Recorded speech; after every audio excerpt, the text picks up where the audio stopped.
The Alleghany Journal has found Jon Lanford. Many of you know Jon. He's a former Alleghany County Administrator. And Jon has an announcement to make today, which I think is going to delight many area viewers. Welcome, Jon. Yeah, thank you for having me, Jerry. Pleasure to be here. What's on your mind? I think it's you've got some school board ideas. Yes, sir. I'd like to take the opportunity today to announce that I'm going to run for the county school board seat this coming fall, and I'm in the process of collecting signatures. You know, we saw that petition going around last night, Jon, and we were delighted to see it. Your experience in Alleghany County as the administrator was just vast. You'd work with, tens, dozens of groups.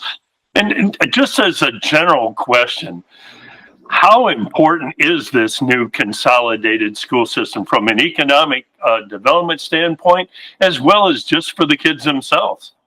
Yeah, so I think it's huge. One of the pillars of the quality of life for our community, for any community, is the school division. Very instrumental in the in working with that committee during COVID and coming out of COVID and putting together a plan for consolidation. I think with the amount of effort that has gone into it, the good work of the committees, the good work of administration from both divisions, the staff, it's a huge success for the area. It's an example going forward for other communities across the state. And so, just that, as you relate, economic development is more than just recruiting industry, recruiting business. Those folks that are coming here are looking for good quality of life. Their families are looking for good educational opportunities for their children. And so it's one of the most important parts of a successful economic development strategy in a growing community. And, I believe in the school division. I believe in its importance. I believe in this consolidated school division. I think it's a great example of that region, or our region, coming together, to work towards a positive goal, and it sets us on a path going forward that, we should be very successful. I've said to some folks, there's really no school division, in my opinion, that should be any better than ours once you get west of Charlottesville. And in a rural setting, we should have the premier school division now that we've combined all our resources. Jon, there's always some glitches along the way, and Covington Middle School may be one of those. But from the beginning, and of course you were present at the creation, but from the beginning, the integration of the staff and the teachers seems to have been awesome. And all along the way, I would imagine, though, you're now looking at it from afar, you probably have 1, 2, or 3 ideas on what you think the future may bring, or what should occur. And so we're throwing that kind of random question to you. Do you have a few ideas that maybe you think ought to be implemented? But, I think for one, just to go back to the complexity and a few glitches. Anytime you do something as complex as merging 2 school divisions, you're going to have hiccups along the way, but they only give you the opportunity to become stronger, and you learn and you grow through those opportunities. I think, if you looked at how successful that rollout was from the start of the school year, bringing those children together, it's a positive story for the area. Sure, there's going to be challenges and problems going forward. You'd have those challenges and problems in any school division regardless, but I think overall the consolidation was highly successful. Going all the way back to, I still, one of my favorite memories was standing at that first home football game and watching young man Purcell Turner take that touchdown back on the opening kickoff. And I thought it was a successful idea prior to that. But after we watched him and that football team in that first year and the successes they've had, it only sends a more positive message. So, there's glitches along the way. I think you're merging two divisions, you're merging two cultures, you're merging two historic, operations from a perspective of the way they go about their day-to-day business, the way they communicate, and so it's to be expected. The CMS issue. I've told people along the way as we've been experiencing that could happen in a brand new building, that could happen in an old building, that could happen in any building that you're in. It could happen in your home. It's how you react to it, and that's really what spurred me to, after talking with some folks and talking with Mr. Franson to confirm, and talk to him through the process of whether or not he was going to run again, because I had no intention of throwing my hat in the ring if Mr. Franson was going to continue to run. The opportunity to make some improvements and support and bring some, what I think are maybe one of my better qualities is the leadership perspective to that group and help them grow from this and then also improve from it as well. Because I think from the day of the incident forward, there certainly have been some challenges along the way with the communication and some of those things, and I think I can help with that. No agenda, no specific ideas, but I'm a pragmatic, fact-based decision maker that does not allow emotion to play into your decisions, and so I think I can bring some good quality leadership attributes and experience to that school board and the central office to help move forward and repair some of the relationships with the community that may have strained now. Well, that's a big part of anything, and it's I've also noticed your volunteerism with the school division and on numerous occasions. But when I think of Jon Lanford, and I wonder if the rest of the community thinks the same way I do, I look at that old wooded, rugged hill in Lowmore, and I think of James Griffith looking me in the face and pointing up at this rugged hill full of trees and whatever. And he said, I believe that Jon Lanford and the rest of the board can make this thing happen. And here we're looking at a $10 million pad site with your name all over it. That's just an aside, but that is one of the greatest things that probably has ever happened in the Alleghany Highlands. So that's just a little bit of a backdrop before my next question. And that is, okay, the Trump people seem to be interested in getting rid of a Department of Education in D.C.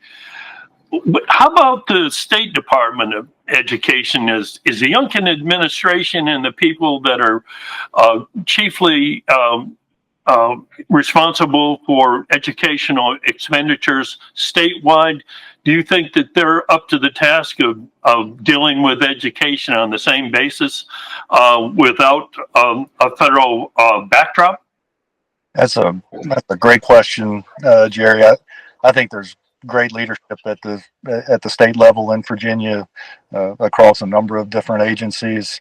My primary concern for us locally is that the resources that have been allocated from the federal and state levels continue in some form or fashion. We rely heavily on federal and state dollars to support our school division.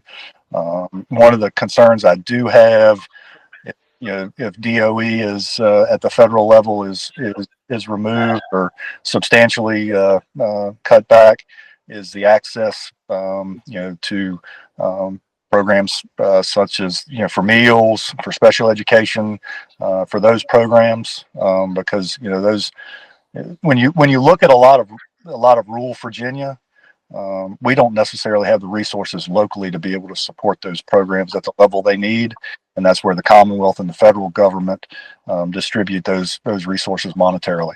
So I think it's a I think it's a good idea to eliminate some of the levels of bureaucracy at the federal level to maybe increase the amount of dollars that come locally to help support those programs. One of the things when I was county administrator we dealt with and we saw quite a bit was the maintenance issues at Lake Moomaw and on the Forest Service lands.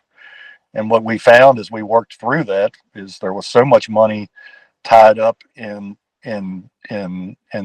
offices in DC and at the regional level that the people on the ground weren't actually given money they needed to do what was expected of them by the local folks. And so, being able to have access, we need to have access to those federal dollars to provide the programs that we provide in our school division. And as long as those aren't reduced or changed in a negative fashion, I'm confident in our local staff and in the state staff to be able to roll those programs out. Jon, your experience as a county administrator is far beyond what most of us, have any idea about.